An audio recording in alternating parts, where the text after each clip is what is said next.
নমস্কার বন্ধুরা, গ্রিন ওয়ার্ল্ডের বাগানে আমি নবনীতা এসেছি। আমি অনেক দিন ধরেই ভাবছি যে এই কুমড়ো গাছটাকে আমি অন্য জায়গায় প্রতিস্থাপন করা হচ্ছে না এবং গাছটাও ঠিকমতো বাড়ছে না। একটা টবের মধ্যে দেখুন, এই পেয়ারা গাছটার মধ্যে, এটা পেয়ারা গাছের টবের মধ্যে পেয়ারাগুলোও বড় হচ্ছে না। একটা গাছের পুষ্টি পেতে হবে, তো দেখুন এখানে অনেকগুলো পেয়ারা হয়েছিল, প্রায় 40-45টা পেয়ারা হয়েছিল। সেই 40-45টা পেয়ারার মধ্যে এই কটা ঠেকেছে। আর তবে প্রথম দিকেরগুলো বড়ই হয়েছিল, এখন আবার ছোট ছোট হয়ে গেছে। তো এত বড় গাছটা, সেই তার একটা খাদ্য পেতে হবে, তারপরে আবার এই কুমড়ো গাছটা হয়ে গেছে, দেখেছেন তো। কাজে এই গাছটা আমাকে তুলে অন্য জায়গায় প্রতিস্থাপন করব। তার আগে আমি এখানের গাছগুলো একটু দেখাই।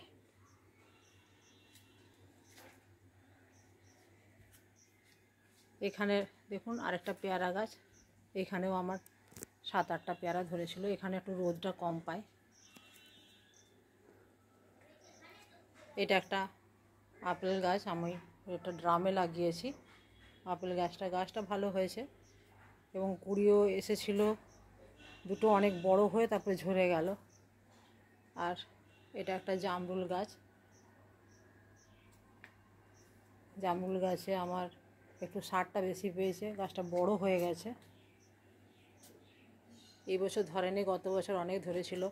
আর একটা জিনিস, যেটা একটা ডাল সাপোর্ট দিয়েছিলাম, এখানে চন্দ্রমল্লিকা গাছের সাথে একটা সাপোর্ট দিয়েছিলাম ডালটা, সেই ডালটাও কিন্তু লেগে গেছে। দেখুন, এটা ছিল একটা ডাল, এই চন্দ্রমল্লিকা গাছের সাথে আমি সাপোর্ট দিয়েছিলাম গাছটা, চন্দ্রমল্লিকাটা যাতে সোজা থাকে। তো দেখুন, এটা গাছটা বেশ ভালো ঝাপঝুপে হয়ে গেছে, ডাল থেকে হয়েছে এটা।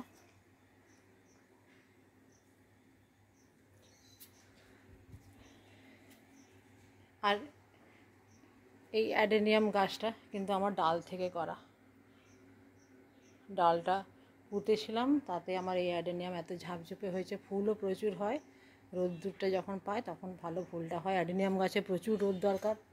এটা আমার একটু পুরনো গাছ, দেখুন গোড়াটা দেখে বোঝা যাবে না, কর্টেক্সটা মোটা হয়ে গেছে। এটাও কর্টেক্স মোটা হয়েছে, তবে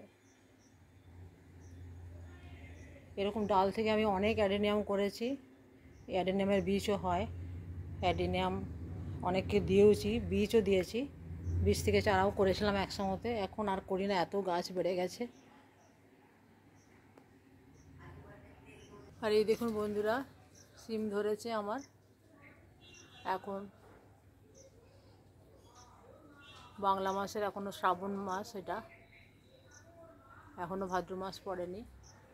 আর অগাস্টের এই প্রথম দিক, তাতে কিন্তু সিম ধরতে শুরু করে দিয়েছে। আর এই আখ গাছের আমি আপনাদেরকে এর আগেও ভিডিও দেখিয়েছি। ছোট্ট লক্ষ্মী পুজোর সময় ছোট্ট একটা আখ এনেছিল বাজার থেকে, তো সেইটারই একটা ছোট্ট শেকড় আমি মাটিতে পুঁতে দিয়েছিলাম। তাতেই আমার দেখেছেন, খাওয়াতে হয়, আর প্রচণ্ড মিষ্টি আখটা, খাওয়াতে হয়। এছাড়াও গাছের সাপোর্ট দিতেও কিন্তু এই আখগুলো ভীষণ ভালো, একদম বাঁশের মতো। এখন অনলাইনেও ছোটো ছোটো টুকরো টুকরো বাঁশ পাওয়া যাচ্ছে, বাঁশের টুকরো গাছের সাপোর্ট দেওয়ার জন্য। তো সেই রকমই এগুলো টুকরো টুকরো করে গাছের সাপোর্ট দেওয়ার পক্ষেও খুব ভালো। আর প্রচণ্ড মিষ্টি আখটা, প্রচণ্ড মিষ্টি। দেখুন কি ঝাড় হয়েছে। আর এক একটা তো ভীষণ মোটা হয়েছে, মানে সে বলার নয়, এত মোটা হয়েছে। দেখুন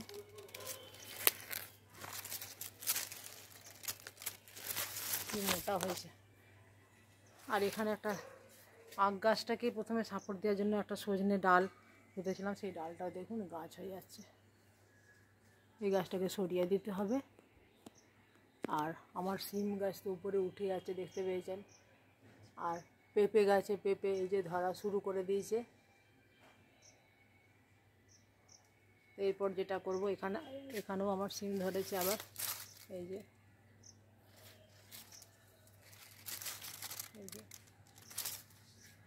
উপর দিকে উঠে যাচ্ছে। আঁকশি দিয়ে সিম পাড়তে হয় আমাকে। তো এখানে আমি এত ন্যারো জায়গা, সংকীর্ণ জায়গাতে আমার এখানটায় এই 1 ফুটের মতো জায়গা আছে, এখানটা পুরো সিমেন্টিং করেছিল। আমি একটু এখানটায় গর্ত করে বলেছি জাস্ট 1 ফুটের মতো আছে, আর ওই দিকটাও বোধহয় 10 ইঞ্চির মতো আছে।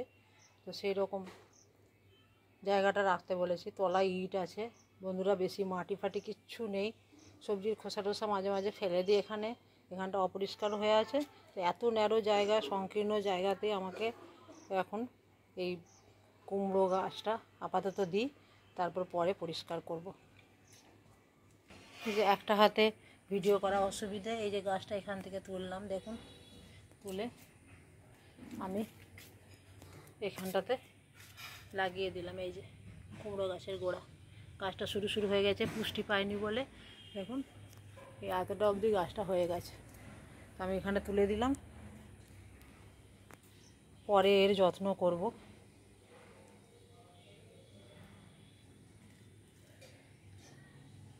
আর এখানে দেখুন কিছু হলুদ গাছ হয়েছে, আমার হলুদ গাছ আরও হয়েছে, দেখাচ্ছি। এই যে দেখুন এখানে এই হলুদ দেখুন গোড়াতে দেখাচ্ছেও।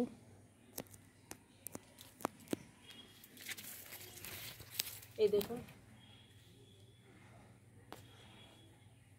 এটা হচ্ছে হলুদ গাছের গোড়া। এখানে আমি লাগিয়েছিলাম একসময়, গত বছরও অনেকগুলো তুলেছি। আর এই দেখুন এখানে একটা পেঁপে গাছ কুড়ি চলে আসছে। খুব সংকীর্ণ জায়গা, তার মধ্যে গাছ লাগিয়েছি, কিছু করার নেই, আমাদের অল্প অল্পই জায়গা। আর এখানে এটা লাল করবীর গাছ, এটা লাল করবীর গাছ, পাশেরটা পিঙ্ক করবী। এই সরু জায়গা দেখেছেন, এই সরু জায়গাতে আমি অল্প অল্প করে তাও সাধ্যমতো করেছি। ওইদিকে একটা ড্রামে কলা গাছও আছে। দেখুন এখানে আখটা হয়তো কোনো কারণে এখানে বেঁকে গেছিলো, বেঁকে গিয়ে দেখুন কীভাবে হচ্ছে আবার, এই যে বাঁকা অবস্থাতে হচ্ছে। আসলে ওদেরও বাঁচার ইচ্ছেতে, বাঁচার তাগিদে ওরাও কিন্তু ঠিক যেভাবে হোক একটা বেঁচে থাকার চেষ্টা করে। আমরা যদি একটু সাপোর্ট করি, একটু সহযোগিতা করি, তাহলে কিন্তু গাছকে বাঁচিয়ে রাখা খুবই সহজ। তো এই গাছ লাগানো বা গাছ করা এগুলো অ্যাকচুয়ালি কিন্তু মোটিভেশনাল ভিডিও। আপনারাও গাছ করুন, গাছ করলে দেখবেন খুব মানসিক দিক দিয়েও ভালো থাকা যায়, খুবই ভালো থাকা যায়।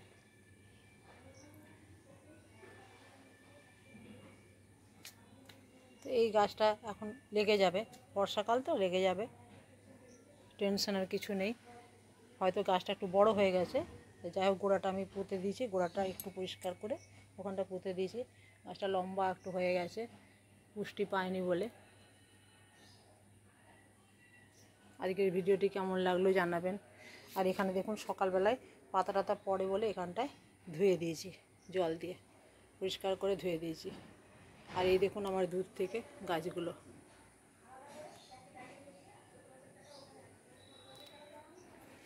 এখানে একটা কল রেখেছি, এই কলে জলই আমি গাছগুলোতে দিই, কখনো পাইপে দিই, কখনো বেশিরভাগ টাইমে আর ধৈর্য হয় না, বালতি করে দিয়ে দিই।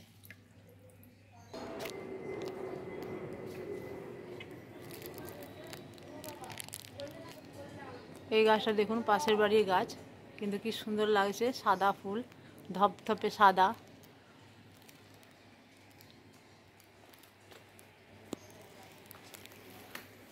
আর এই যে কারি পাতার গাছ, এই কারি পাতা আমিই তুলি বেশিরভাগ টাইম। পাশের বাড়ির গাছ, এটা কিন্তু আমার নয়।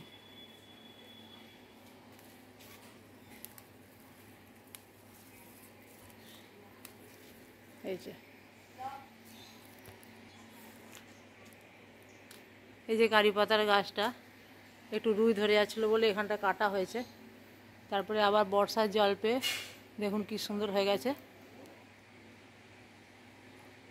আর কারি পাতা কিন্তু ডালে টালে দিলে বা আলুর তরকারিতে দিলে ভীষণ টেস্টি হয়, ছোলার ডালে দিলে তো কথাই নেই। একটু দক্ষিণী খাবার হয়ে যায়, টমেটো আর কারি পাতা দিয়ে যে কোনো কিছু করলে একটু দক্ষিণী খাবার চলে আসে স্টাইলের। তো এভাবে গাছ করুন, পাশে থাকুন, কমেন্টে জানাবেন ভিডিওটি কেমন লাগলো। আমার এখানের গাছগুলি আপনাদের আজ দেখালাম, শেয়ার করলাম। যারা আমার চ্যানেলে নতুন তারা অবশ্যই সাবস্ক্রাইব করবেন। আজ রাখি, দেখা হবে পরের ভিডিওতে।